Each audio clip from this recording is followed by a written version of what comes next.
SS న్యూస్కి స్వాగతం.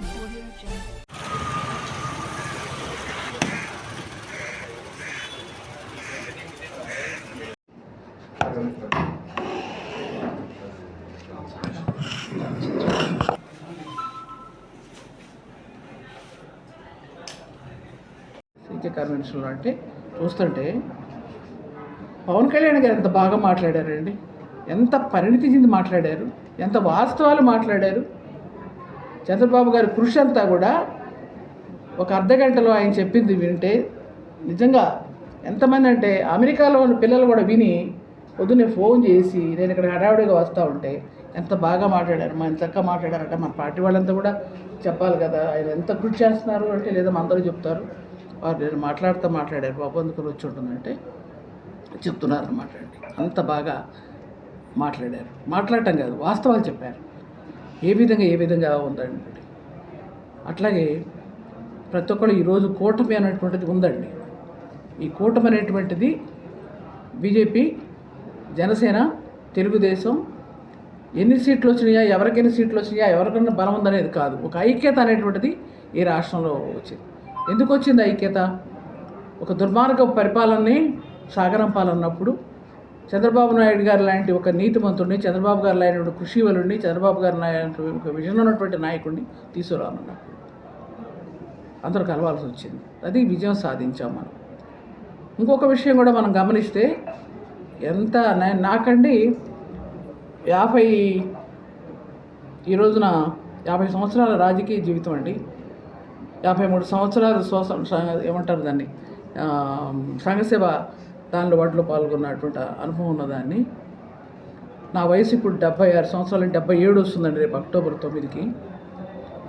నేను కోర్టులోకి వెళ్తుంటే ఇంతకు కన్నీళ్ళు వచ్చినాయి నాకు. అక్కడ మా లాయర్ గారు తీసుకెళ్ళి కూర్చోబెట్టాను కూడా అక్కడ కుర్చీలే ఉండవు, అందరితో పాటు నుంచోవాలి. నేను కూడా పోయినసారి కూడా అలాగే నుంచున్నాను. హెల్త్ బాగుండక ఒక బల్ల మీద నన్ను కూర్చోబెడితే నా పక్కన వచ్చి వేరే నేరస్తులంతా కూడా కూర్చుంటే నా పక్కన వచ్చి వేరే నేరస్తులంతా నుంచున్నప్పుడు వాళ్ళతో పాటు నేను నుంచున్నప్పుడు కొంచెం బాధేసినా వెంటనే చంద్రబాబు గారు గుర్తొచ్చారు. ఎందుకు గుర్తొచ్చారో తెలుసా అండి? ఆయన 53 రోజులు జైల్లో ఎట్లా ఉన్నారు, నాకన్నా 2 సంవత్సరాలే కదా ఆయన చిన్న. ఆ రోజున ఇక్కడ కొంచెంపల్లిలో ఆయన కూర్చున్న తీరు ఇప్పటికీ కళ్ళ ముందు కదులాడుతూ ఉంటుందండి. ఆ తర్వాత అక్కడి నుంచి ఆయన జైలుకి తీసుకెళ్లారు, మనం ఎవరూ ఆపలేకపోయాం. అక్కడి నుంచి రాజమండ్రి జైలుకి తీసుకెళ్లారు. 53 రోజులు అంతర్జాతీయ నాయకుడిగా పేరు తెచ్చుకున్న చంద్రబాబు గారిని గత ప్రభుత్వం, మీకు ఎందుకు గుర్తు చేస్తున్నానంటే నేను ఆ బాధని మర్చిపోయి గంటన్నర పైన ట్యాబ్లెట్లు వేసుకుంటాను, హాస్పిటల్కి వెళ్ళొచ్చాను 3 రోజుల నాడే, 10 రోజుల నుంచి బెడ్ మీద ఉన్నాను.